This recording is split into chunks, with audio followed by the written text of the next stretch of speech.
Welcome back to the JW Thoughts channel. My name is Wally, and today we are looking at the October edition of JW Broadcasting. It's always a real hootenanny and a bit of a laugh to see what these goobers are getting up to, so I always look forward to taking a look and seeing what's going on. Before we get into it though, don't forget to drop a like on this video. It helps it get out to more people on YouTube, and it's very much appreciated. Also, consider subscribing. With that being said, let's do this.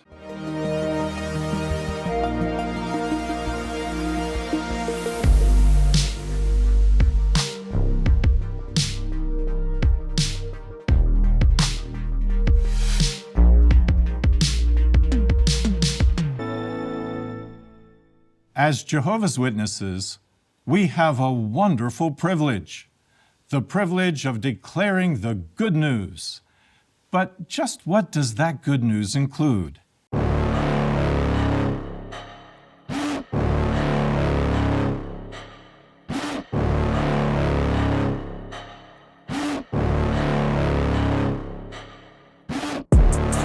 Inside of me, you better watch out if your enemy's a road ahead of full prophecy to be the greatest beast the world has ever seen. I feed him every day like the bones clean. I feed him all the hate and he grows me, and he gets claws real big, pissed off quick, and if you cross him you might drop dead. If we know the answer, how will that motivate us to be even more zealous as we declare the good news? Just because this bag of sour cream declares something to be good news doesn't mean it actually is. What is this good news he's talking about?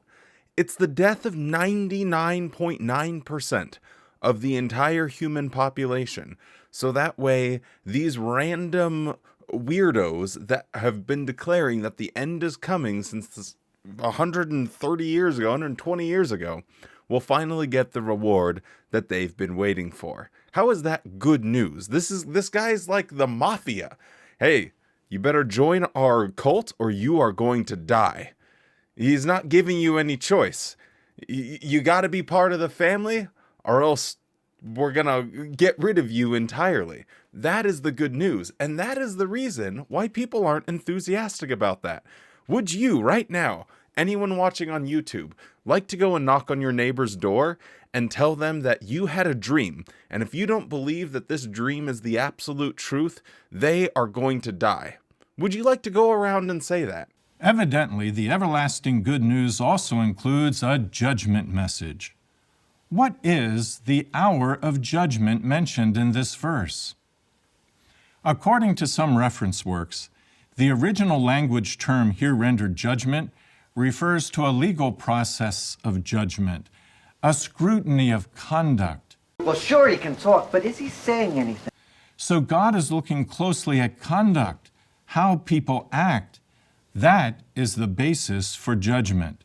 Oh, no, you are wrong. You are not judged based off of your actions. You are judged whether or not you are one of Jehovah's Witnesses. This is absolutely ridiculous. This is coming from a group of men.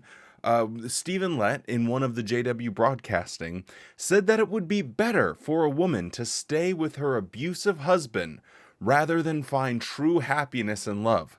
That was a genuine thing that he came out and said. We are talking about people that have been covering up CSA for decades, not reporting it to the police, not taking instituting proper measures in order to protect children.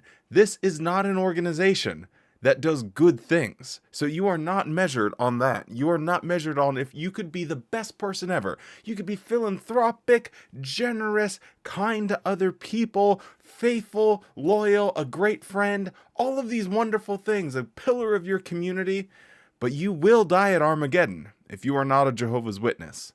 That is what you get judged on. So don't let this little dude's words fool you, because they say one thing, but then when you sort of swim through the seaweed of all of their word salad, you get down to the brass tacks of it, and he's just not telling you the truth. So yes, technically you get judged on your actions, but really just one action. Are you a baptized Jehovah's Witness in good standing? It's time to go to heaven, my child. Stop it, what are you doing? Stop it, Don't stop it, fight. cut it out, Don't help. stop. The hour of judgment mentioned in this verse includes both the pronouncement and the execution of divine judgment against all false religion, Babylon the Great, and all other parts of Satan's system of things. Of course, Babylon the Great and this world's institutions have already been judged. However, their sentence has yet to be carried out. When will that happen? Toward the end of the hour of judgment, which will conclude at the climax of the last days with the destruction of the present wicked system. That's why the actions of people today matter so much. It's increasingly urgent that we proclaim the judgment aspect of the good news to them, because the time when God will execute judgment is fast approaching. Now, this is something interesting because it's something that I have been kind of keeping my finger on the pulse of, because growing up as a Jehovah's Witness, there was always this lore about when the good news, the message would change to a message of judgment. There was basically when you got right down to the last of the last days, right before the Great Tribulation, the preaching work would basically change from a message of, hey, you can join us, to a message of, hey, you're going to die. So I don't know if that's what I'm assuming that's what he's suggesting here. And also, I've just realized that I have had the green screen behind me this whole time. Wow.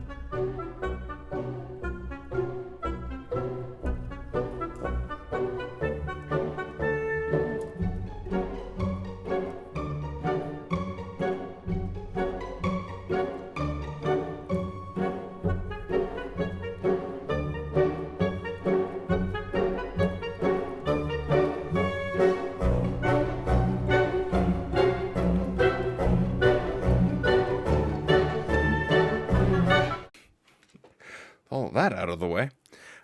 So this is something that I'm just really fascinated by, because I think it could be a really horrible move from the Watchtower in order to try and reinvigorate enthusiasm for the preaching work. I could see it going downhill really fast, because once you do something like that, it kind of puts a hard time limit on how long things will go. And so I don't know. I mean, I would love it if they came out tomorrow and said, okay, we're switching from the message of hope and peace and positivity to a message of judgment. Because, again, that is going to look really, really bad in 5 or 10 years.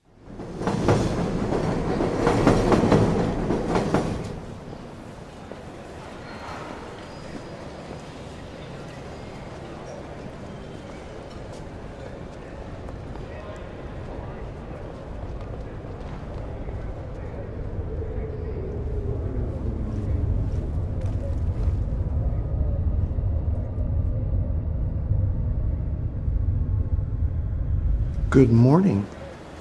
Sorry I was running a little behind this morning, but at least I come bearing gifts. No worries. Thank you.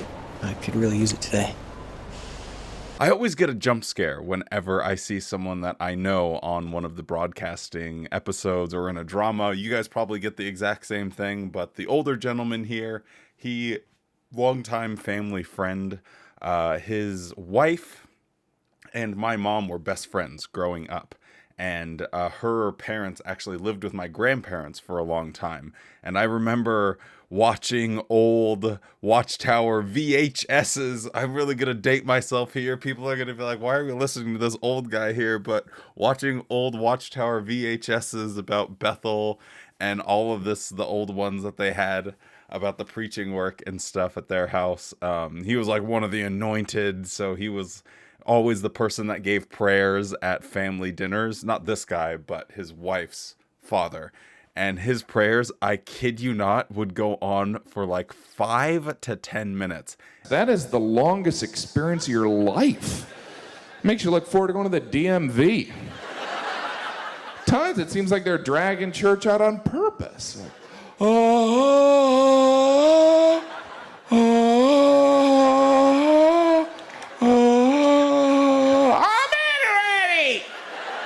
let's wrap it up. I got some sinning to do.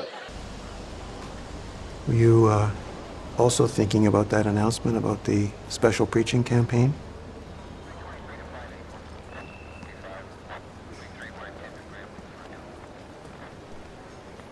Yeah. Yeah, I was. Don't take what I'm gonna say the wrong way, but don't you think the message we'll be preaching is pretty harsh? No, I wouldn't say that. But it's definitely very direct.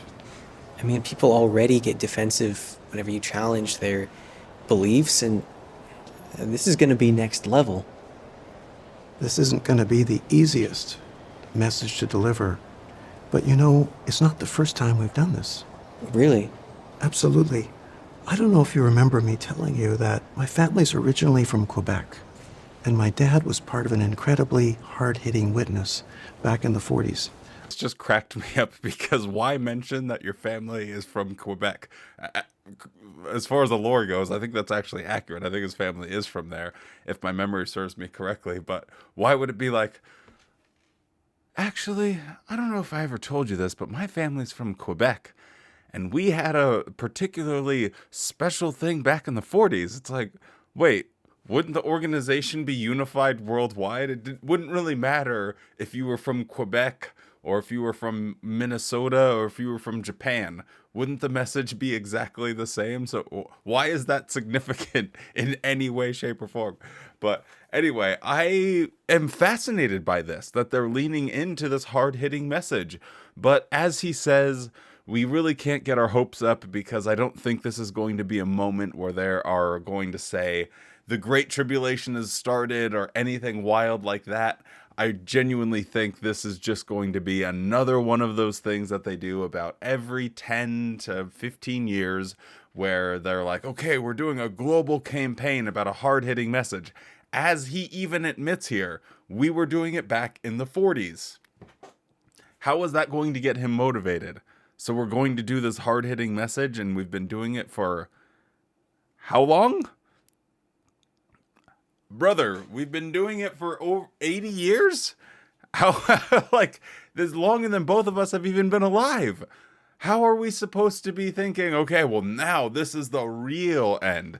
And that is why I do think Watchtower is going to shrink to a number that is so insignificant, is because there's only so long you can keep doing this. And as the generations keep going and going and going, it will be just a case of, yeah, well, they said that back in the 40s.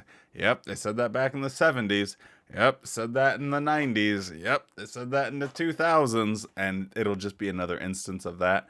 And that can only go on so long, especially with the rise of the internet and information being freely available to people. Jehovah wanted to show how unjust their actions were. But I remember my dad telling me, he said that initially he was pretty terrified. Yeah, I mean, that's how I feel. I'm terrified. It's normal to feel that way. I've been thinking about it myself. And I thought of an account in Exodus. It's where Moses tells the Israelites to splatter the blood of a ram on their doorposts in order to avoid the effects of the last plague. And I thought about how some of the Israelites might have felt about doing that back then. That's all Moses told us. And everyone has to do this. Every family. Rams are sacred to the Egyptians. Yeah, this would be an affront to Amun-Ra. How are the Egyptians going to react? I know, I've thought about that too. Does Moses know what he's asking us to do?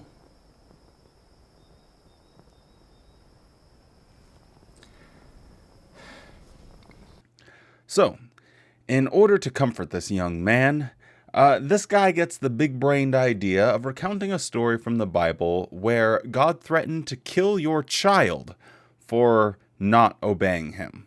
So you wouldn't be the one suffering, he would kill your child. He was killing children. So if someone said, I don't really feel like putting the blood on the doorposts, and honestly, my firstborn son, he's kind of an ass anyway.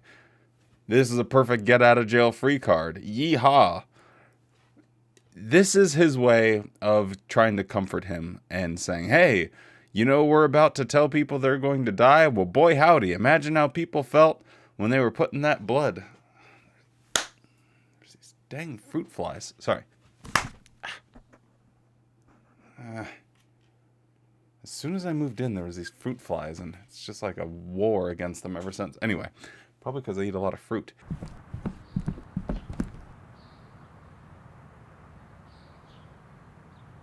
I am a banana!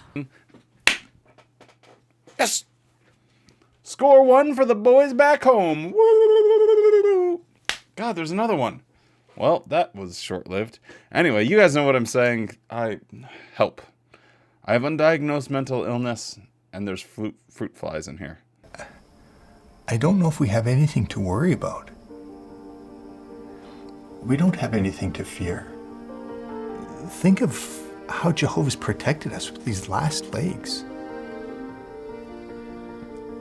And as for the blood, it's not a matter of offending them. It's a matter of protecting us. It's showing whose side we're on. Jehovah's side.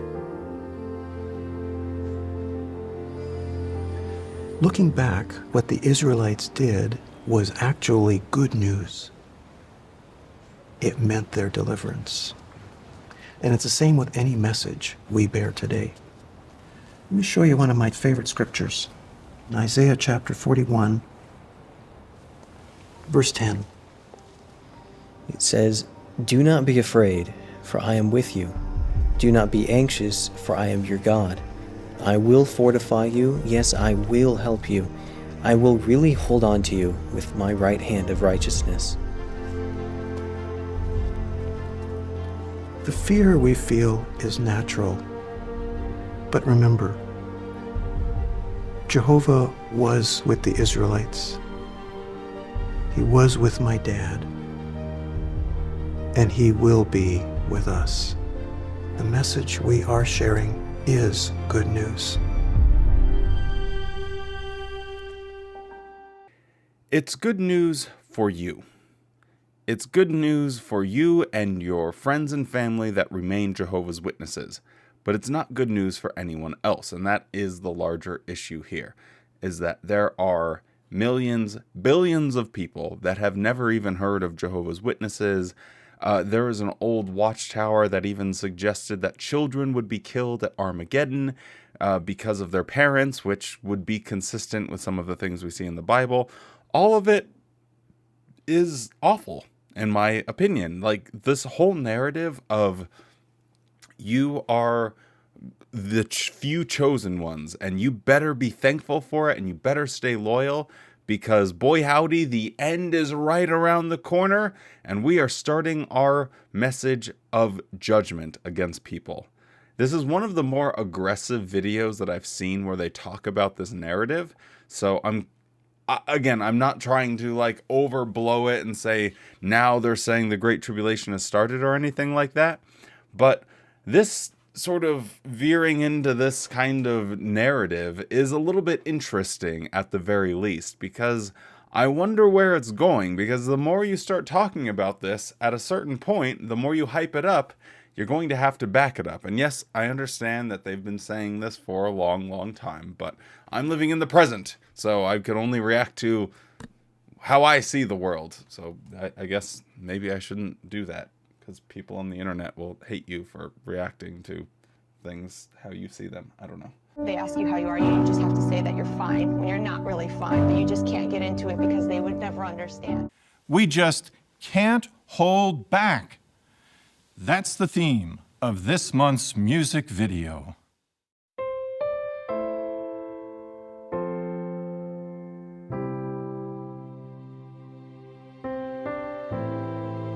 What's up? Good morning. Are you prepared for Jehovah's return? Because if you're not, I have a pamphlet today. Well, fuck you. The signs we see are clear.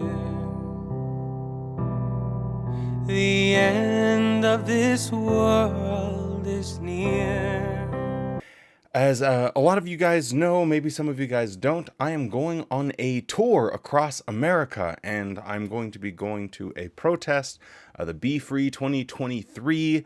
That is the website of it. Anyway, I just wanted to take this moment for anyone that is going to be attending that might be watching this.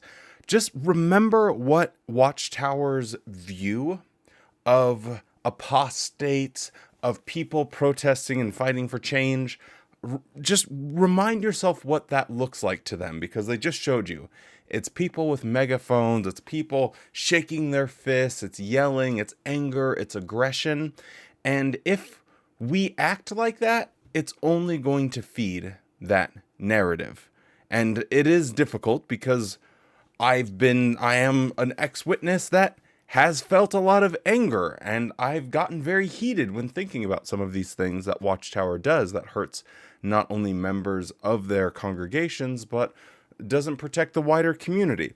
But just remember, if we want to get the message out effectively, having a peaceful, calm, secular protest is going to be so much more effective at reaching people than yelling, shouting, screaming, being angry, exaggerations, all of this. It's not going to be as effective. So anyway, I just wanted to, because there was this little scene where they saw them and they just turned the other way. We don't know what exactly they were protesting, but I would hazard a guess.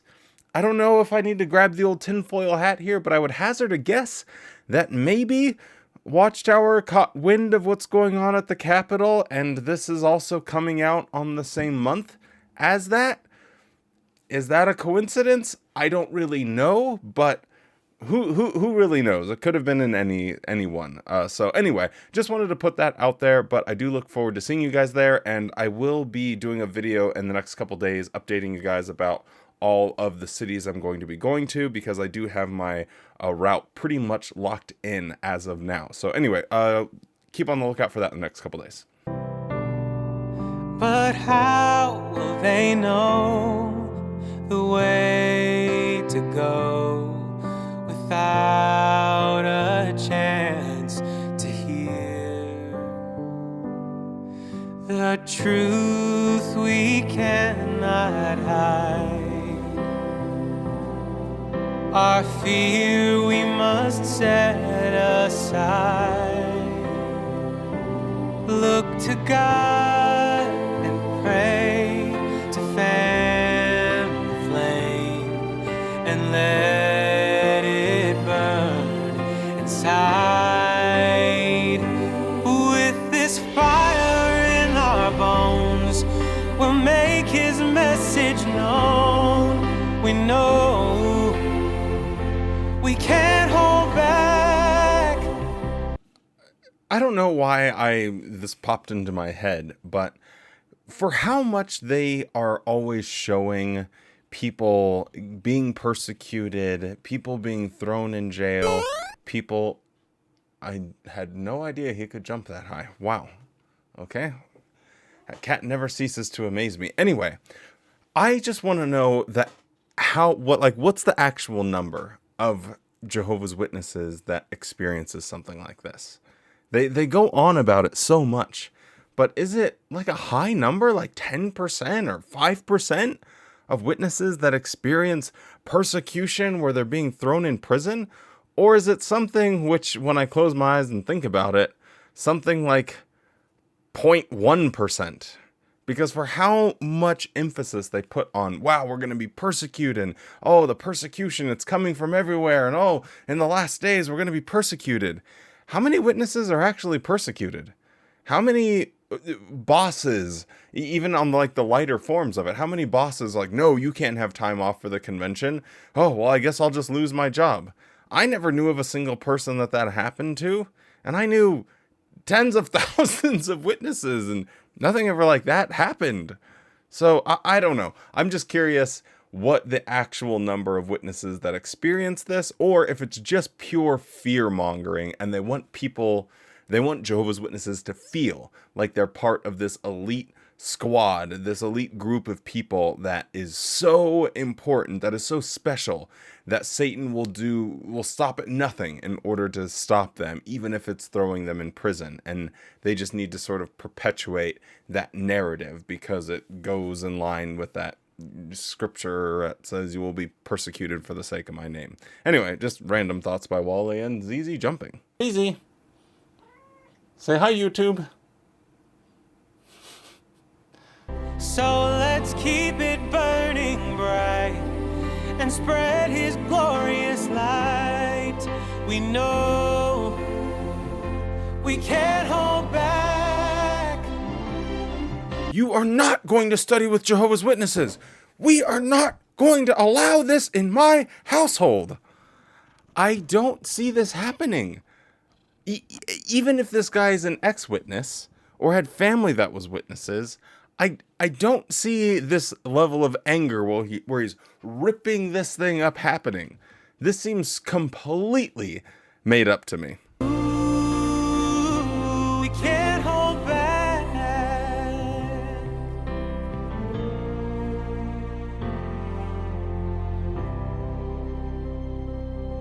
So let's do all we can.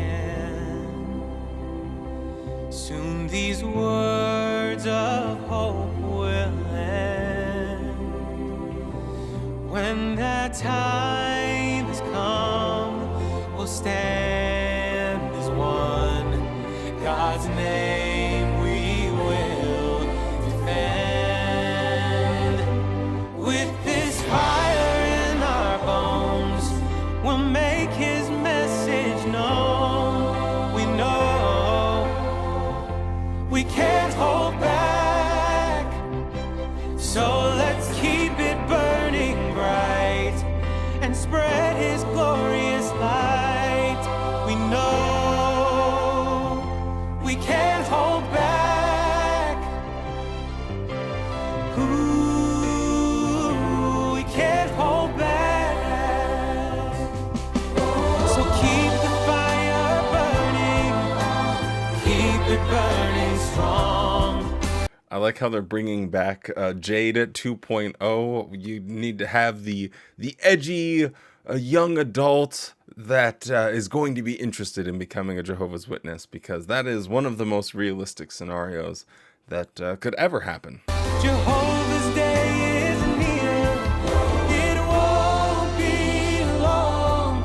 Let's carry on with this fire in our bones.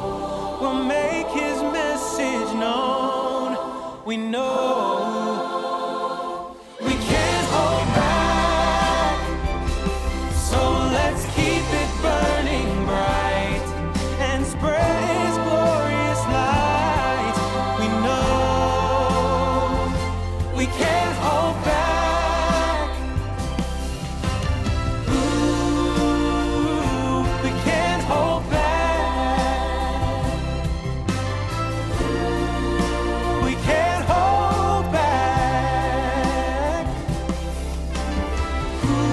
I like how she looks over at them like, hey, do you think this is a good one? And they're like, she looks depressed. She's on the verge of tears, standing by herself. Perfect opportunity to see if she wants to join our doomsday cult. Oh, goodness gracious. These things are absolutely ridiculous. But you know what's even more ridiculous is when we can attach some fake beards and have this little series of imitate their faith or whatever it's called. I can't remember, but when I'm looking across the timeline, it looks like we're getting back into that, and I think they mentioned it in the last broadcast that it was going to be a regular segment. So, boy howdy, strap yourselves in, and ZZ's ready to go, and biting me for some Noah action. What do you want? No, don't go. You can't. No, you can't. That's the one place you can't be. You can't. 1 year ago, Jehovah told Abraham something that seemed impossible.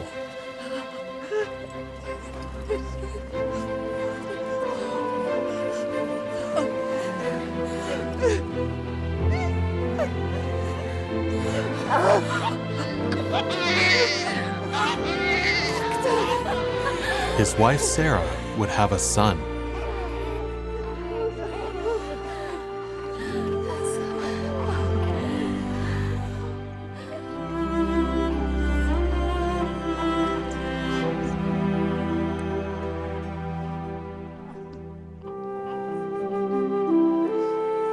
just a little clarification for anyone that's not up on the lore. Sarah, at this point, according to the Bible, was 90 years old.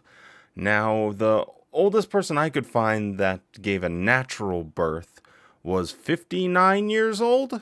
And there were people that were older but had medical intervention, IVF with an egg donation, and that. So, just keep that in mind, just for the context of this. She's supposed to be 90 years old when she's giving birth to this child. So she's got the world record by 3 decades. Our son, Isaac. Sarah's miraculous pregnancy and Isaac's birth were proof that Jehovah's word always comes true.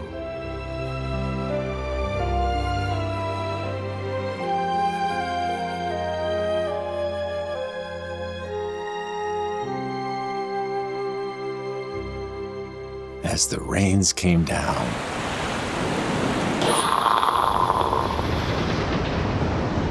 there they were, 8 souls, safe on the ark. Jehovah protected Noah's family. That's why we're alive today.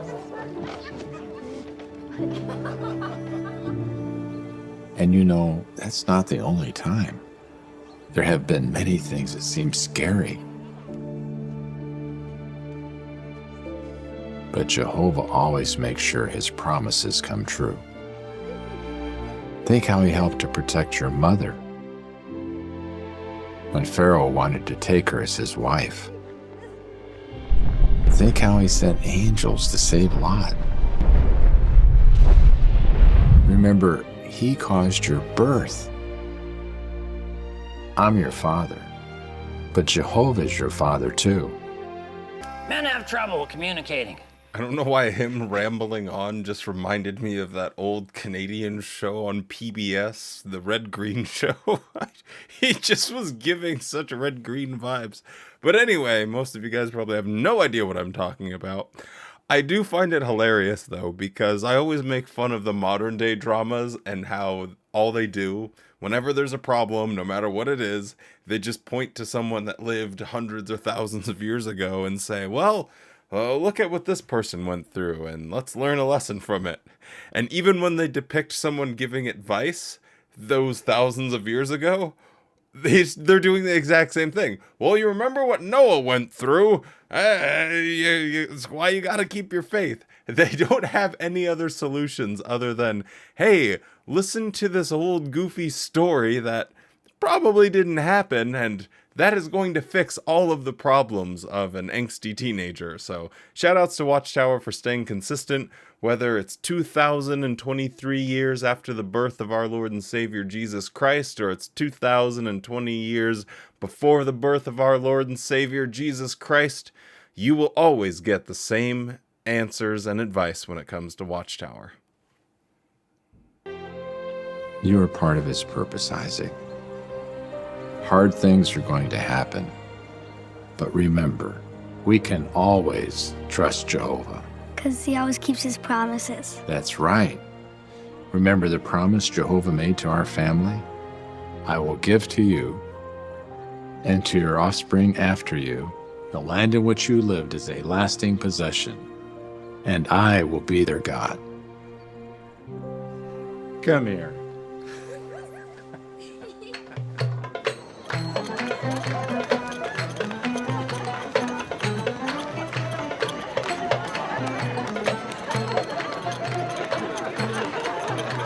Hard things did happen, even in this spiritual household.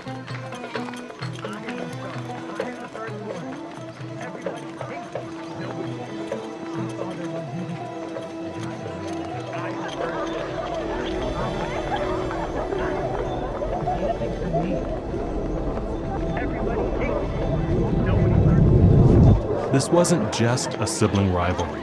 Ishmael's abusive behavior had broken Sarah's heart. Please, please, please, drive out that slave girl and her son. And Abraham and Sarah did not have any children as God had promised them. Sarah was impatient, and so she sent her maid Hagar to Abraham and said, "Have a baby with Hagar, and if she has a son, we can raise him as ours." The story is so wild to me because it's like, okay, you sent one of your slaves to be with your husband so you could have a baby. And then when you finally had a baby of your own, you're like, what are you talking about? Get the hell out of here.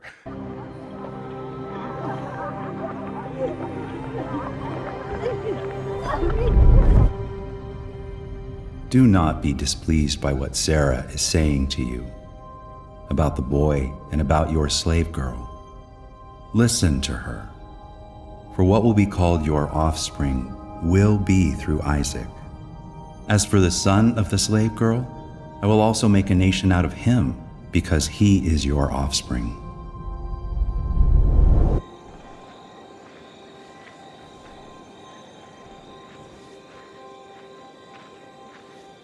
Though it was hard, Abraham obediently sent Hagar and his son Ishmael away, trusting that Jehovah had his eyes upon them.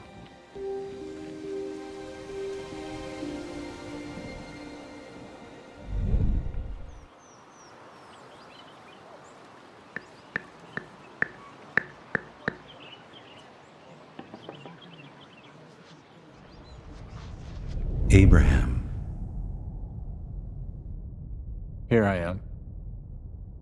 Take, please, your son, your only son whom you so love, Isaac, and travel to the land of Moriah and offer him up there as a burnt offering on one of the mountains that I will designate to you.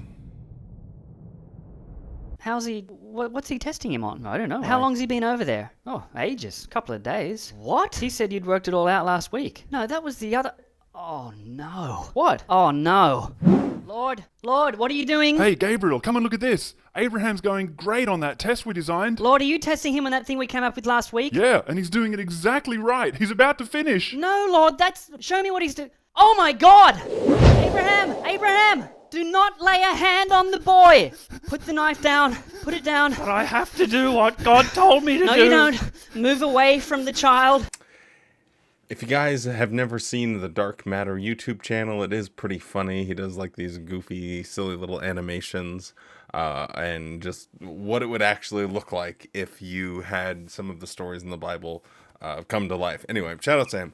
Anyway, with that being said, this story is absolutely bizarre because one of the big things when you talk about the problems with the Old Testament with believers is sometimes they'll say, well, those Canaanites, those Amalekites, they deserved it. You know, them and their false gods, they were sacrificing children.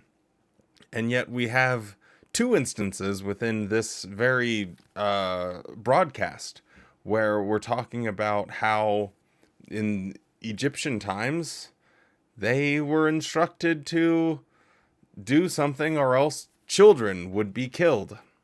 And then you have this one where God instructs him to kill his own son. And you could go with the Jephthah's daughter thing. I know that's goes back and forth. Anyway, with all of that being said, I just don't personally like this story in the Bible whatsoever. I don't think that it is okay to tell someone, hey, I want you to show your loyalty to me. And then the only way I can think to do that is if you want to run a knife through your own child. I think it's horrible. I can't imagine the mind of anyone that would go... To me, it would be the opposite. Like, you would get the blessing if you said no versus saying yes.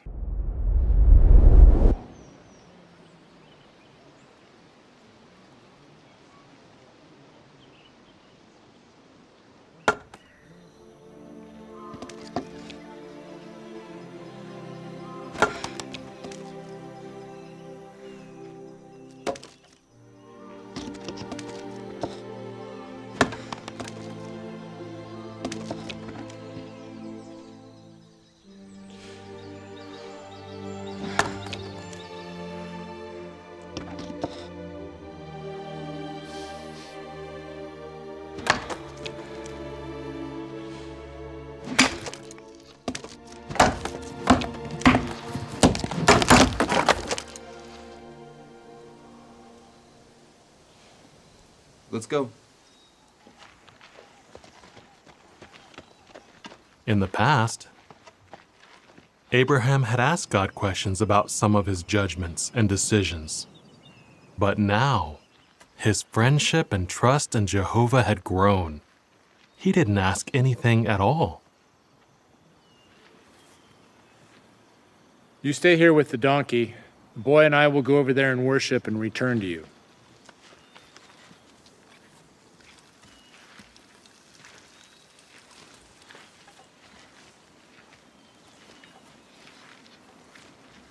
Father. Yes, my son. Here the fire and the wood, but where's the sheep?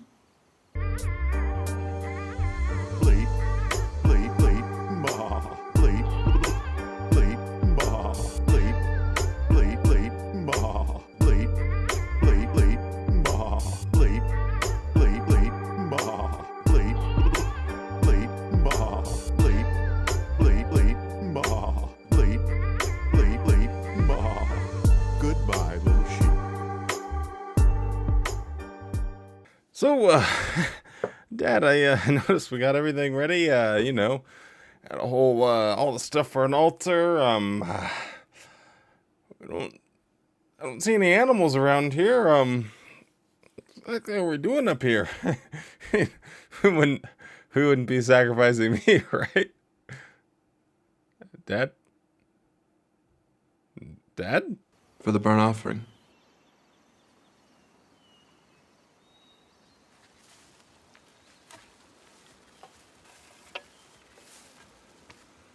God himself will provide the sheep for the burnt offering, my son.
This is seriously messed up.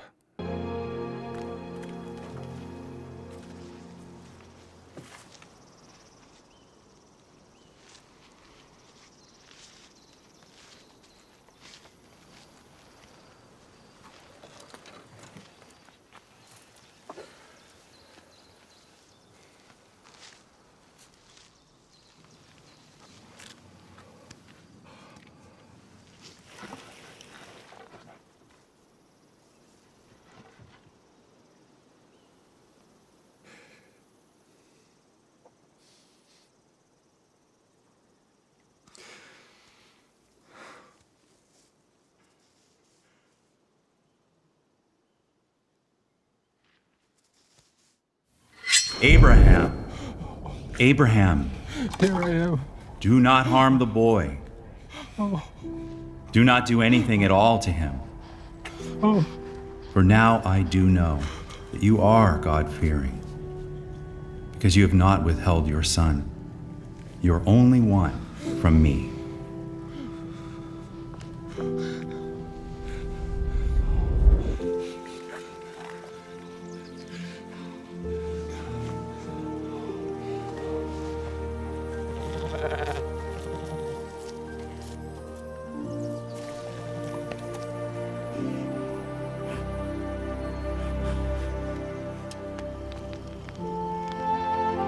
We all know the end of the story. Isaac is saved by the hand of the angel, and they have some lamb shawarma for lunch.